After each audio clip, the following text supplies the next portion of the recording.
Good morning from Puri. আমরা আজকে দ্বিতীয় দিন পুরীতে রয়েছি, আর তাই এই সকালটা কি করে মিস করি বলো। ঘুম থেকে উঠেই বারান্দায় চলে এসেছি। আমাদের এক টুকরো বারান্দা, সেখানে যেখানে বলেছিলাম আগের দিন যে পুরী হোটেলের 7 তলার ওপরে আছি, সেখানে ঘর থেকেই এই ভিউটা পরিষ্কার দেখা যায়।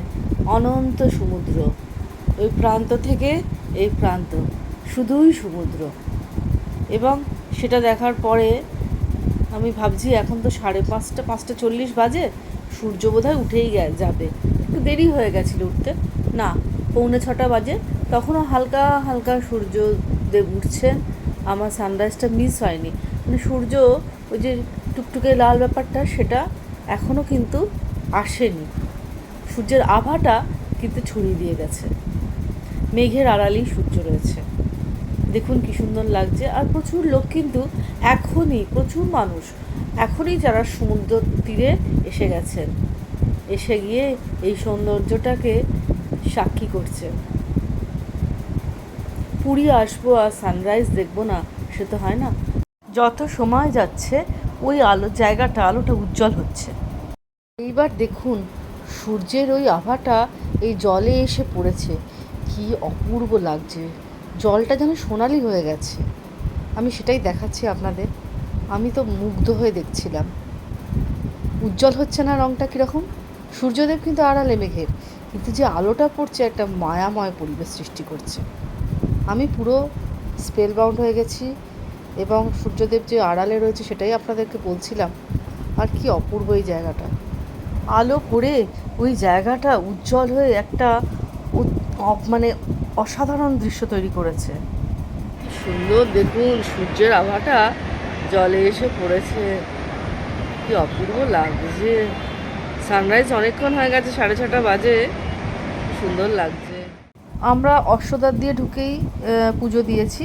প্রচণ্ড ভিড়, প্রায় 10-15 লাখ লোক, মানে সে যে কী বিশৃঙ্খল অবস্থা। তবে কিছু কিছু লোক তো সকাল 6:30 থেকে এসছেন। আমরা 9:10 গিয়ে এক্সট্রা পয়সা দিয়ে তবে পুরী মন্দিরে ভিআইপি গেট দিয়ে দর্শন করতে পেরেছি। খুবই বিশৃঙ্খল অবস্থা। অবিলম্বে মনে হয় প্রশাসনের কোনো ব্যবস্থা নেওয়া উচিত। পুরীর অন্যতম এখন আকর্ষণ হচ্ছে ব্লু ফ্ল্যাগ বিচ বা গোল্ডেন বিচ। আমরা এখন দুজনে বিকেলবেলা সেই বিচের উদ্দেশ্যে রওনা হলাম। বেশ মনোরম ছিল বিকেলটা। তো রাস্তা দিয়ে চলেছি, একটা টোটো বুক করেছি, খুবই কাছে বুঝলাম। মাত্র 100 টাকার বিনিময়ে যখন রাজি হলো তখন বুঝলাম খুবই কাছে, তাই নিয়েছি একটা টোটো। এবার চলুন, এই এসে গেছি, গেট দিয়ে ভেতরে ঢুকে পড়লাম। সোজা টোটো চলে যাবে, অনেকটাই যাওয়ার রাস্তা। বেশ পরিষ্কার পরিচ্ছন্ন কিন্তু এই জায়গাটা, যেহেতু একটা রক্ষণাবেক্ষণ করা হয় বোঝা যাচ্ছে এই জায়গাটা বেশ পরিষ্কার পরিচ্ছন্ন। এই টিকিটের লাইন রয়েছে, দেখুন টিকিট ঘর অনলাইনে করা যায় বা নিজেরাও লাইনে দাঁড়িয়ে করতে পারেন। কিছুক্ষণ অপেক্ষা করে আমরা টিকিট কেটে এবার ওই ব্লু ফ্ল্যাগ বিচ লেখাটা দেখতে পাচ্ছেন, ওইখানে রওনা হলাম। দেখছেন কি পরিষ্কার পরিচ্ছন্ন বিচটা, কোথাও কিছু পড়ে নেই, কারণ এটা ব্লু ফ্ল্যাগ বিচ মেনটেন করা হয়। কোনো বোতল, কোনো প্লাস্টিক, কোনো নোংরা কিছু পড়ে থাকতে দেখবেন না। এইটাই যা তফাৎ, আর কিন্তু কিছু তফাৎ নেই। ভালোই লাগলো, একটা নতুন জিনিস, নতুন জায়গা দেখা হলো। অনেকের কাছে শুনেছি, কিন্তু চোখের দেখা হয়ে গেল সেদিন। বাবা, ওখানে আবার লাল হলুদ ফ্ল্যাগ কেন? যাই হোক, প্রচুর লোক এখানেও ভিড় জমিয়েছে দেখলাম। অবশ্যই জমাবে, এত পরিষ্কার পরিচ্ছন্ন, আবার পুরীর কাছে একটা নতুন জায়গা, সবাই দেখতেই আসবে, তাই না? ঘোড়া নেই, উট নেই, নিশ্চিন্তে চান করা যায়, বেশ সুন্দর। এখানে একটা হোটেলও আছে কিন্তু বেশ বড়, ওই যে পেছনে আমার।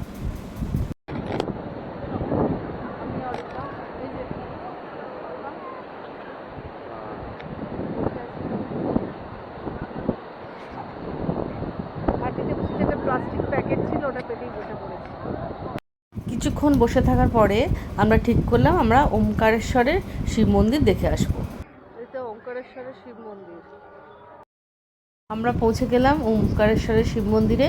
শুনেছি এখানকার মন্দির খুব পরিষ্কার পরিচ্ছন্ন, অনেক খুবই জাগ্রত ঠাকুর, 108 শিবলিঙ্গ আছে।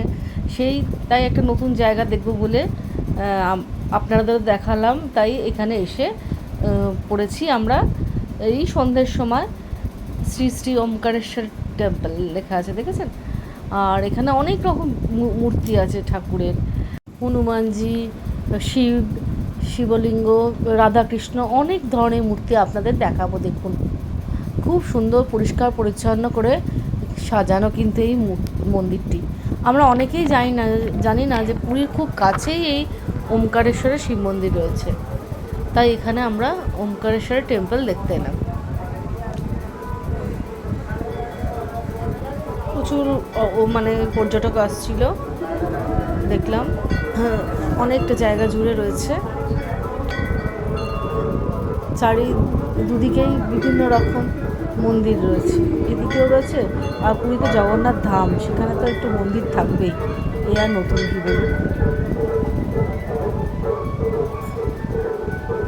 এই দেখুন দেখা যাচ্ছে, আপনারা দর্শন করে নিন। সবাই আসছে, মাথা ঠেকাচ্ছে, মনের কামনা বাসনার কথা জানাচ্ছে। এইবার এই জায়গাটাও খুব সুন্দর করে কিন্তু সাজানো। সন্ধেবেলা একটা অপূর্ব মায়াবী পরিবেশ রয়েছে এই জায়গাটার, আলো দিয়ে তাই সেই পরিবেশ তৈরি করা হয়েছে। আলো, গাছপালা, খুব সুন্দর লাগছিল। ওই দেখুন রাধা কৃষ্ণর মূর্তি রয়েছে, কি সুন্দর, কি সুন্দর করে সাজানো না, রঙিন, খুব রঙিন।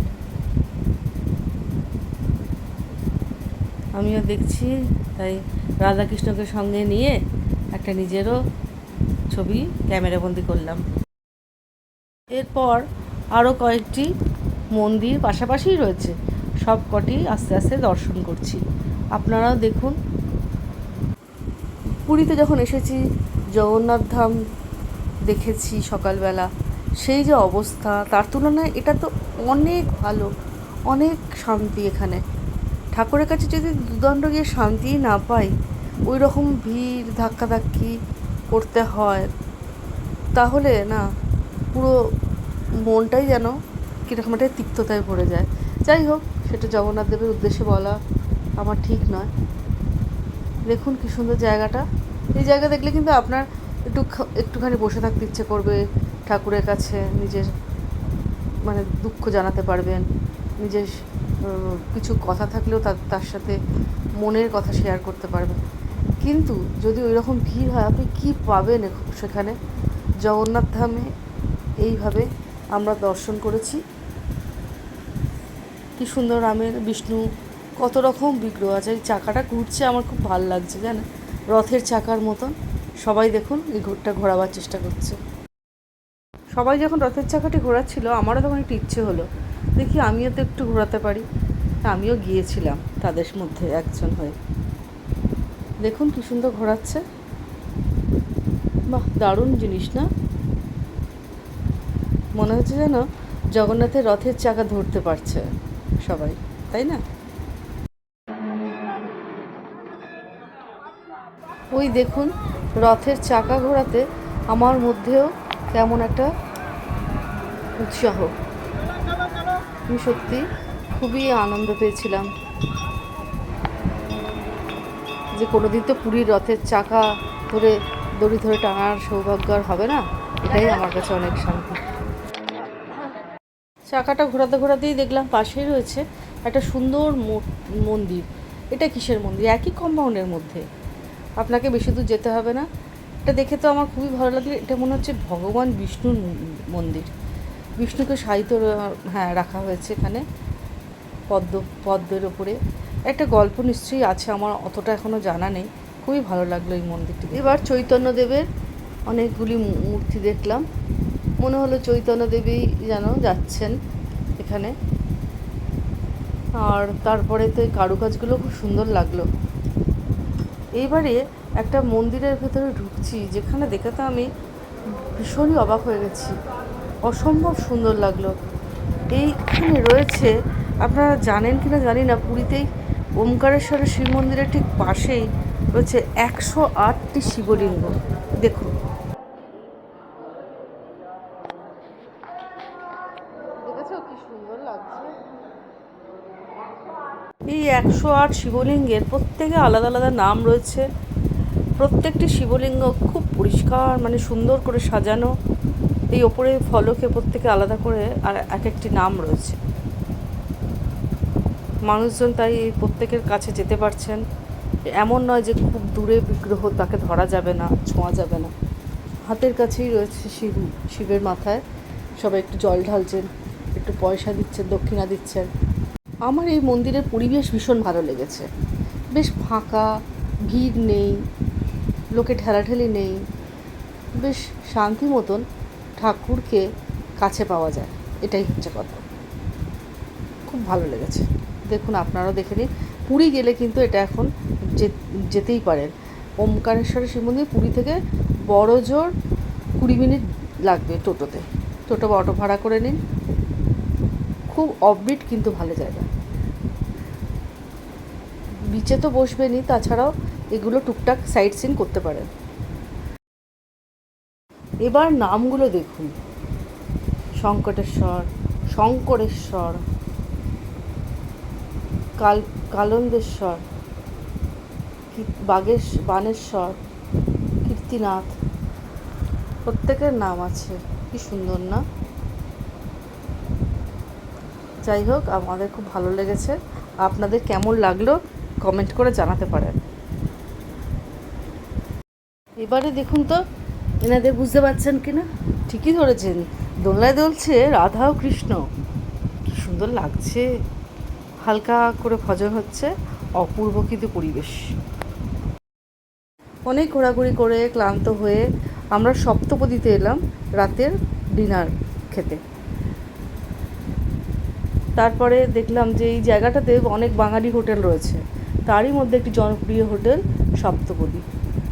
ওই দেখুন, একটা হোটেলের নিচেই এই হোটেলটির, মানে রেস্টুরেন্টটির অবস্থান, বড় হোটেলের নিচে। অনেকেই নিশ্চয়ই জানেন, আমরা এই প্রথম সপ্তপদীতে পুরীতে গিয়ে খেলাম। কলকাতায় তো খেয়েইছি অবশ্যই। দেখলাম যে পরিষ্কার পরিচ্ছন্ন, যেরকম সপ্তপদী রেস্টুরেন্টটি উত্তম সুচিত্রার আদলে, আপনার ওই সিনেমার ওই গানটির আদলে সাজানো হয়ে থাকে। সপ্তপদী বিখ্যাত গানটি এই পথ যদি না শেষ হয়, সেরকম সাজানো রয়েছে বাইরে, তার একটা ছবি দেওয়া। এবার মেনু কার্ডটা দেখে নিন। পঞ্জিকা দেওয়া ওপরটায় মেনু কার্ডটা তৈরি হয়েছে, ওপরে পঞ্জিকার ছবি, ওপরে পঞ্জিকার আদলে তৈরি, মানে পঞ্জিকা পুরো নয়, ওই বাঙালিদের একটা বিশেষ পয়লা বৈশাখ উৎসবে যেমন বাংলা পঞ্জিকা বা বিভিন্ন উৎসবে পঞ্জিকার ব্যবহার হয়, সেরকমই পঞ্জিকার ছবি। দেখুন, মুরগির চিড়ে চ্যাপ্টা, কত রকম নাম রয়েছে বাঙালি, যেগুলো আপনাদের বেশ ভালো লাগবে। আমার তো বেশ ভালো লাগছিলো। আপনারা পজ করে মাঝে মাঝে দেখে নিতে পারেন কার কীরকম দাম। খুব যে বিশাল কিছু দাম তা নয়। যাই হোক, মোচা চিংড়ি দেখলাম 275 টাকা। হ্যাঁ, একটা নিলে বেশ অনেক, দুজনের ভালো মতনই হয়ে যাবে।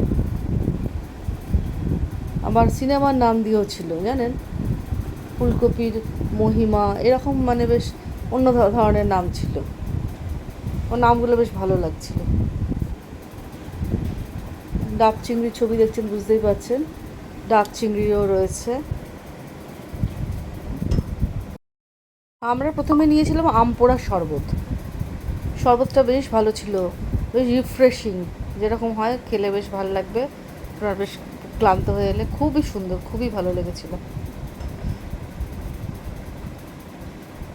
এরপরে আমরা নিলাম ভাত, আলু পোস্ত, আচ্ছা মুরগির ঝোল বললো ওরা খুব ভালো, ওইটাই নিয়েছিলাম। এটা দিয়ে আমরা সেদিনের ডিনার সারলাম। বেশ 4-5 পিস মুরগি দিয়েছিল, আর পোস্ত একদম বাঙালি ঘরোয়া মতে তৈরি। খুবই এখানে শেষ হলো আমার পুরীর দ্বিতীয় দিনের ব্লগটি ভালো লাগলে চ্যানেলটি সাবস্ক্রাইব করতে ভুলবেন না কিন্তু। অনেক ধন্যবাদ।